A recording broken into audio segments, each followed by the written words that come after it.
keep furry weird. Maybe you think that doesn't need saying. Like, it's furry, of course it's weird. But hear me out. There's just a lot of people that seem to think it shouldn't be weird for some reason. It's kind of weird, I know, right? I guess that makes it meta-weird in the context of this video? I don't know. For whatever reason, it's misconceptions, their own personal biases, or worse. Ooh, they're trying to cozy up to Uwu Daddy corporate CEO. There's just no end to bad takes, especially in our current climate. It's not great. And their rallying cry? Oh boy! Okay, deep breath, because due to recent events, you are going to hear this a lot over the next few years. Won't someone think of the children? Hide your kink, hide your sexuality, be good, chaste Christian people, worship your coyote goddess. I think I gagged a little? Oh wait, it's just my wig. Between the Rowlings of the world, the anti-woke gaming mob, and the Facebook prudes, they all hide behind this phrase that they think makes them immune to criticism. Because what? Are you gonna be the one who's pro-abusing children? What are you, some kind of monster? Ooh, so scary. Well, let me tell you folks, first off, nothing about being weird is going to turn children into murderers, monsters, gays, or whatever it is that you are afraid of these days. Look, I'm as weird as they come. I'm a transgender furry YouTuber and documentary filmmaker. God, that was a mouthful. The cursed meter on this video is already going through the roof. The funny thing is that being weird actually might be what keeps us safe. To truly understand the mentality of this particular moral panic argument, you have to look back in time, to the late 1930s, a time when the world was in perfect peace and harmony. Oh wait, I think something really big happened back then. What was it? Oh right, World War II, the sequel! You ever wonder where that rhetoric started? I'll give you a few guesses. Here, let me take a moment and time it. You go ahead and guess. Think about it. Are you ready? One of the first groups to use that phrase as propaganda? Well, let's just say it was the political party that was in power in Germany circa 1938. That's right, Hitler himself liked to push the idea that sexual deviants, which to the Nazis were pretty much anyone that was even a little bit kinky, were infecting the children with a woke mind virus. But like, way more literally. They thought that gay could spread to the children and ruin their Aryan bloodlines. Now look, I'm not saying that everyone who thinks furries and other deviants shouldn't be able to express themselves as a Nazi. Certainly not. Just, you know, that this is what Nazis actually thought. It was a part of their rhetoric, their propaganda, and a part of the atrocities that they perpetrated. Fast forward to the 1970s, World War II is over, and the Nazis are defeated. Their ideology has been squashed forever. It's gone for good. We can all take a collective sigh of relief. Here in the United States, there were people that just didn't get that message. One person in particular, a model who was sponsored by an orange farm, was about to take the Think of the Children campaign to these states and crank it up to 11.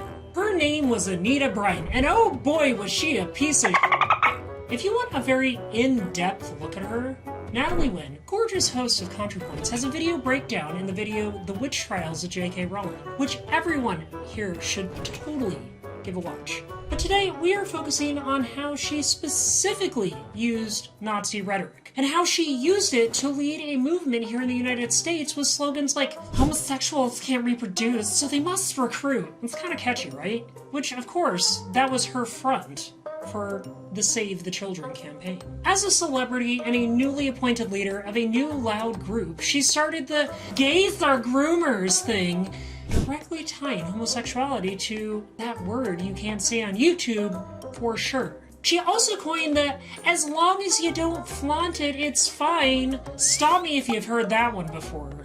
Oh god, it's just so ridiculous. Good news though! We've progressed so far since the 1970s. Modern society, it's just perfect. It's like Star Trek, right? Oh wow, we've reached a beautiful future. Ah yes, wait, oh. We haven't. Of course not! Elon Musk, J.K. Rowling, libs of TikTok, they're all shouting out the exact same arguments. Y'all want to play a little game? Let's play Guess Who Said the Following Statements? Statement number 1. They are giving kids and porn and sterilizing and mutilating kids. Statement number 2. Trans people are violent rapists.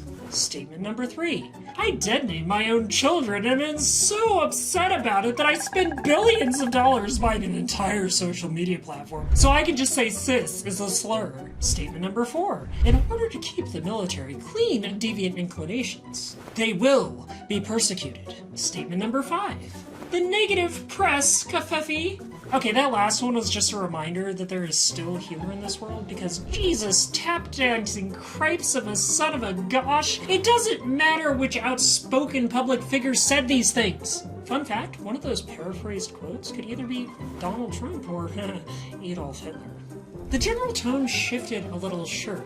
When the Stonewall riots happened, the mafia-owned bar became a safe haven for all of society's evil deviants. They didn't have a good grasp on the whole trans thing at the time, but they were there in the very first Pride events. That's what Anita was responding to. So it was easy for her to be anti-gay. You can bet she also would have hated trans furry YouTubers like myself, but she didn't know what being trans meant, or what YouTube was, or whatever the heck a furry is anyways.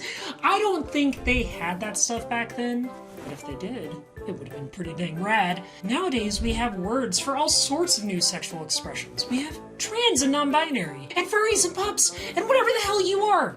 Maybe we don't have a name for what you are specifically, but top minds are working on it. Although, this is the furry fandom, we would probably have much better luck finding bottom minds. JK and Elon, of course, favor the hormones in your kid's cereal angle, even though that doesn't happen. And then there's this gem.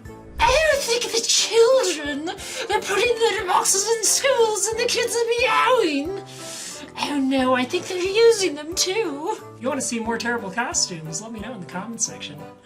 Which, in addition to being a hoax, or worse, was simply just another way to criticize schools for accepting trans and other gender variations. Oh no, if they allow unisex restrooms, what's next? Diaper changing tables for baby furs? Latex shine stations for rubber fetishes? Or fire hydrants for those pups? I've been on the internet way too long. Please, somebody send help. Send help. Send help. Now. The why of it all is, well, really easy to understand, unfortunately. Painfully easy to understand. We're queer.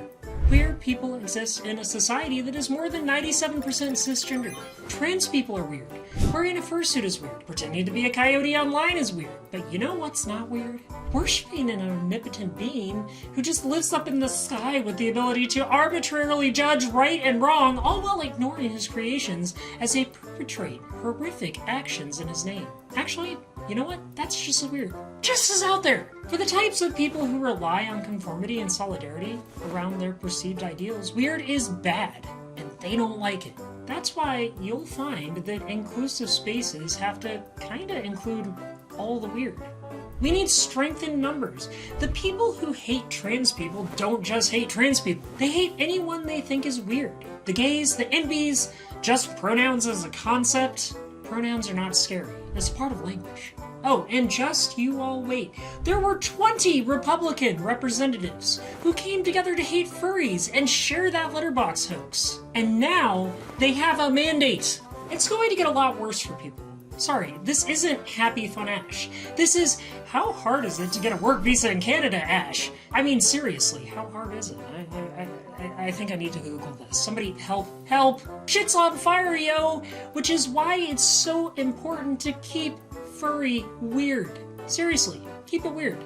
You say keep it weird, you're saying, we welcome you, weirdo. Come have midnight pizza and wear flannel underwear. It's a vibe that encourages artists and reminds locals to buy from small stores that are owned by people who actually care, and not big corporations that would rather everyone dress and act exactly the same, or large governments that want to dictate who you can and cannot love. When we all stick together, when the weird is a part of our life, the government can't win. One store on Main Street can't fight Walmart's crusade of conformity. But if all the stores work together, then Walmart can't move in. Fun fact, Walmart is not allowed in the city limits of Portland. And if all of us refuse to let in their hate and discount flip-flops, it has no room to take hold. Yay! You know, for all that shouting about the children, our community in Portland and our sister city in Austin rank higher in child safety, education, and general happiness than most other American cities. Our weirdness gives us strength to fight. Sound familiar? That's because furries are the same way. Furries are a catch-all. It's everyone who's been cast out as weird. We have your anime cosplayers, your protogens, baby furs, plastic pups, leather skunks, inflatable dragons, and you. I still don't quite know what you are. I don't have a name for you, but you are welcome in Furry. We're all in it together. Those guys that hate trans people and claim litter boxes in schools are making the frogs gay or whatever, they don't make any distinction between someone who is in a fursuit and the Antichrist. For clarification, they think that the Antichrist is a very uncool dude. It's a bad thing apparently, but heck, I haven't met the Antichrist before, so who am I to judge? That's why it's so heartbreaking when people within the community act the same way. When people try to push their idea of what furry is on the community, it hurts all of us. Don't be the shop that sells out to Walmart, okay? If you see someone in a pup hood and don't like pup hoods, don't accuse them of being zoophiles. Say, hey, listen, that's not for me, but we're in this together. Or, more relevantly, some of you may know that I've been dealing with a copyright issue here on the channel. It stems from a person that is on a personal crusade against an entire group of furries. They're not bothering to let facts or reasoning get in the way of their crusade. This person has decided that all baby furs are, well, a bad word that you can't say on YouTube and starts with a P. And that everyone who even mentions them must be defending that bad word. They're pushing the wait for it, think of the children narrative, except instead of some reactionary weirdo like Marjorie Space Lasers Green, the call is coming from within our own house. There aren't children in adult spaces in Furry. The gays were never converting children. Trans doctors are not injecting estrogen into the eyes of babies. That shit's expensive! No one can afford to do that! It's all willful misinformation and a complete refusal to listen to the facts. I already name-dropped one iconic video essayist and philosopher. Might as well hit up PhilosophyTube's Abigail Thorne to emphasize that last point. They are refusing to listen. We don't let Walmart in. We don't let hate have a foothold. And we keep Furry weird.